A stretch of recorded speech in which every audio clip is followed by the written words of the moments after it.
अगर ये न्यूज़ सच हुई ना तो बहुत लोगों का सिलेक्शन रुक जाएगा, बहुत लोगों का रेलवे में सिलेक्शन रुक जाएगा और जेन्युइन लोग बाहर हो जाएंगे और फ्रॉड लोग मतलब फ्रॉड लोग का सिलेक्शन हो जाएगा, जो रेलवे को एक बहुत बड़ा झटका मिलेगा।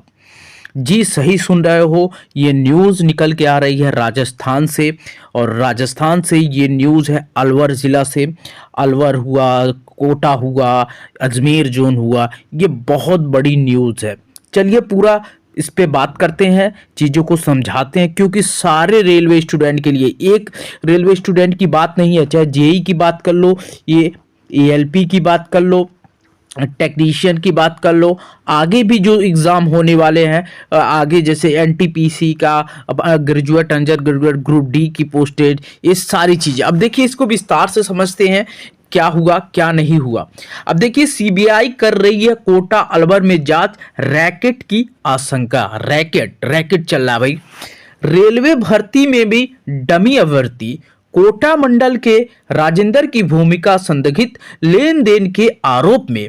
अब देखिए पूरा एक एक लाइन पढ़ते हैं और चीज़ों को समझते हैं। रेलवे में जैसे कि रेलवे के अभी बहुत सारे एग्जाम हुए हैं, टेक्नीशियन का हुआ है, जेई का, एएलपी का, अब उसमें भी संदिग्ध जैसे एसएससी में लगा था कि फर्जीवाड़ा हुआ है। रेलवे भर्ती में फर्जी तरीके से नियुक्त पाने के मामले में सीबीआई की एंट्री के साथ भी कोटा रेल मंडल में बड़ा रैकेट खुलने की उम्मीद है। माना जा रहा है कि अन्य कार्मिक सामने आ सकते हैं जिनकी नियुक्ति प्रक्रिया में बड़ा फर्जीवाड़ा हुआ है।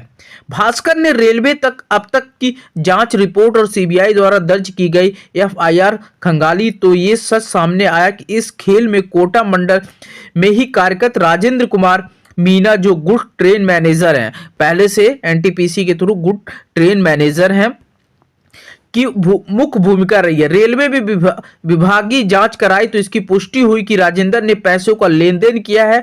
करौली निवासी राजेंद्र की भूमिका को लेकर सीबीआई उसके खातों में लेन देन की संबंधी रिकॉर्ड जुटा रही है। सूत्रों से बताया कि राजेंद्र निलंबित है। यह तथ्य भी सामने आया कि उसने कई संघ संबंधियों की नौकरी लगवाई है। अब सीबीआई इन सभी बिंदुओं पर जांच करे। गौरतलब है कि कोटा मंडल में सोगरिया स्टेशन, यहां देख सकते हैं, सोगरिया स्टेशन पर पावर पॉइंट के पद पर तैनात आशा मीना ने लगभग 1.5 साल नौकरी की। मामला उजागर होने के बाद 2024 में ही उन्हें निलंबित कर दिया गया है और उससे मेजर चार्जशीट दी गई। उससे डमी कैंडिडेट को परीक्षा में बिठाकर नौकरी हासिल करने का आरोप है। डमी मतलब किसी को, और पाने का इससे पूर्ण मामला सामने मीना का उजागर हो चुका है।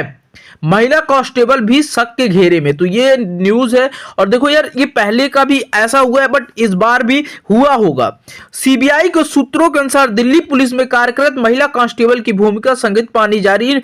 मूल यहाँ देखो अभ्यर्थियों को, ये सारी चीजें देख सकते हो यार, इतना पढ़ने की। महिला अलवर की बताई जा रही है, तो मेनली यही हुआ है यहाँ पे देखो। उसके बाद दैनिक भास्कर के बाद रेलवे की आंतरिक जांच रिपोर्ट की कॉपी है जिसमें सपना के नियुक्ति दस्तावेजों के संबंध में चौंकाने वाले खुलासे आए हैं। Central forensic science laboratory Shimla की रिपोर्ट के आधार पर वर्तमान में पदस्थित कर्मचारी सपना का हासिल नमूने भर्ती प्रक्रिया द्वारा दस्तावेज दी गए मेल नहीं खाते। भाई देखो होता क्या है, फिंगरप्रिंट ये सब चीजें होती हैं, अब मेल ही नहीं खा रहा है। फिंगरप्रिंट विशेषज्ञ द्वारा की गई जांच में भर्ती प्रक्रिया दस्तावेजों के लिए अंगूठे के निशान पर कार्यरत कर्मचारी के नमूने के तौर पर ली गई अंगूठे का निशाना एक रूपता नहीं पाई गई।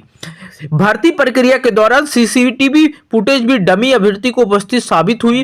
कर्मचारी सपना मीना द्वारा भर्ती प्रक्रिया में बताए पहचान चिन्ह वर्तमान में उल्लेखित पहचान चिन्हों से मेल नहीं खाते। अन्य रेलवे कर्मचारी राजेंद्र कुमार मीना गुड्स ट्रेन के वित्तीय लेन देन के किया गया है। भाई ये सारी चीजें देख सकते हो। सीबीआई की एफआईआर आशंका है कि रेल अधिकारी अवैध भर्ती में शामिल है। अब जैसे कि यहाँ परीक्षा देखो, अब क्या हुआ था, आशा मीना पॉइंट स्टेशन कोटा, ये वाला पूरा लाइन देखिएगा आप लोग, ये देखिए ये पूरा लाइन पाता खोल दिया है।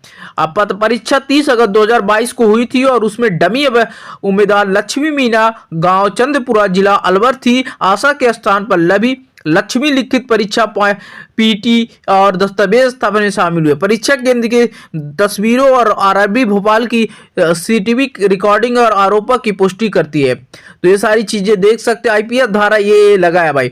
मुझे आप देखो सीनियर डीएसपी बोल रहे हैं इस मामले में आशा मीणा, सपना मीणा और अन्य कर्मचारी राजेंद्र मीणा को पहले ही निलंबित कर जा चुका। तो इस पे एक्शन तो ले लिया गया है, बट प्रॉब्लम है ये तो चलो 2022, ये 2024 का अगर ऐसा 24 में भी हो गया तो सोचिए क्या हाल होगा। ये डम्मी हो रहा है, ये सिर्फ पैसे के वजह से होता है और मेन ये होता है उसमें जो कार्य करते हैं उनके वजह से सारी चीजें हो रही हैं। अगर रेलवे में हुआ तो बहुत सारे स्टूडेंट बेचारे जो जेन्युइन स्टूडेंट है जेई में नहीं हो पाएंगे, एलपी में नहीं हो पाएंगे, टेक्नीशियन में नहीं हो पाएंगे, वो होंगे जो कुछ नहीं जानते हैं, सिर्फ उनके घर में मनी मनी है और मनी से गवर्नमेंट जॉब में चले जाएंगे। What are think guys, comment box में लिखिएगा। अगर ऐसा होता है तो क्या आप सोचते हो, प्लीज कमेंट कीजिएगा। क्योंकि देखो एसएससी में भी हुआ था जो प्रूफ हुआ, और उसके बाद तुम्हारा स्टेट में सारे एग्जाम में होता है भाई। तो भाई हर एग्जाम में हो रहा है, तो रेलवे में भी हो सकता है, ये जो न्यूज आई है। बाकी आप क्या सोचते हो कमेंट बॉक्स में जरूर लिखिए। तब तक के लिए बाय बाय, टेक केयर।